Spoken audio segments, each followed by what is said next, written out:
Bon, la famille, ça fait un bail, non? Et j'ai décidé de commencer cette année en vous racontant une histoire qui m'est personnellement arrivée. Accroche-toi parce que ça va aller vite. Il y a quelques années, bon, plus de 10 ans déjà. Putain, à partir du moment où tu peux dire il y a plus de 10 ans, c'est vraiment que tu commences à vieillir. Avec ma famille, ma mère et ma sœur, on a déménagé. On est parti vivre dans les grands fonds à Jabrun. Et il faut savoir que la maison était magnifique, il y avait un jardin qui est magnifique, mais j'ai jamais senti cette maison. Déjà à l'époque je l'avais dit à ma mère, mais quand je suis rentré dans cette maison, il y a eu comme une voix qui a résonné dans ma tête qui m'a dit faut en fous mal quand là. C'est en gros une voix qui me disait de dégager. Et tout ce qu'on a vécu par la suite, je suis content de ne pas l'avoir vécu tout seul, mais l'avoir vécu avec mes cousins et cousines, parce que sinon je pense que j'aurais complètement perdu la tête. Déjà, faut savoir que tous les soirs, quand on était au salon, on pouvait apercevoir la barrière de l'extérieur. Et faut savoir que tous les soirs, on voyait une silhouette derrière cette barrière. On savait pas ce que c'était, peut-être un voisin qui voulait nous faire peur, peut-être quelqu'un qui voulait venir surveiller, bon.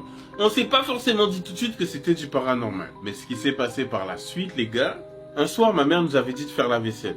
Et bien sûr, on était devant la télé, on avait oublié. Et vers 2-3 heures du matin, on entend plein de choses qui bougent dans la cuisine, comme si quelqu'un est en train de bouger des assiettes. Et on s'est dit, merde, maman est en train de faire la vaisselle. On est parti se coucher, on se craigne, machin. Et le lendemain matin, on sort, et on voit que la vaisselle n'a pas été faite. Donc ma mère sort de sa chambre, et Babi, on lui dit, mais qu'est-ce que tu faisais du coup dans la cuisine hier soir pour avoir fait tout ça de bruit?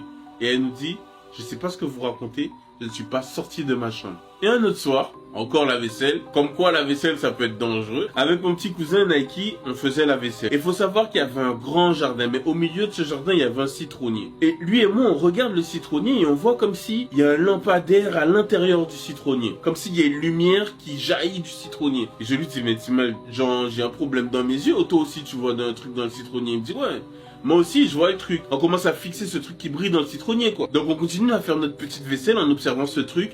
Et là, d'un seul coup, les gars, la lumière quitte le citronnier et vient direct sur nous, comme ça, comme un flash, et disparaît. Et jusqu'à aujourd'hui, on ne sait pas c'est quoi. Et quelques temps avant qu'on déménage, on s'est rendu compte, en fait, qu'il y avait entre le toit et là où on habitait, on s'est rendu compte qu'il y avait un espace, en fait, qu'on n'avait jamais visité. On a fait la découverte de cet endroit. Déjà, pour monter, il fallait une grande échelle, un escabeau. Il y avait une sorte d'entrée, en fait, comme si c'était une fenêtre, qu'on savait pas ce qu'il y avait en haut. Et avec mon cousin, on a décidé de monter pour entrer et voir ce qui s'y passait. Et une fois qu'on est rentré dans cette pièce, il y avait des miroirs dans toute la pièce. Il y avait des miroirs qui étaient disposés vraiment partout. Il n'y avait pas une grande hauteur, donc on devait vraiment être baissé pour être là. Mais on s'est rendu compte qu'il y avait vraiment des miroirs tout autour de nous, les gars. Dites-moi en commentaire ce que vous pensez de cette histoire. Dites aussi en commentaire si vous voulez qu'on balance plus d'histoires. Et la famille, on se retrouve très vite pour un nouveau TikTok.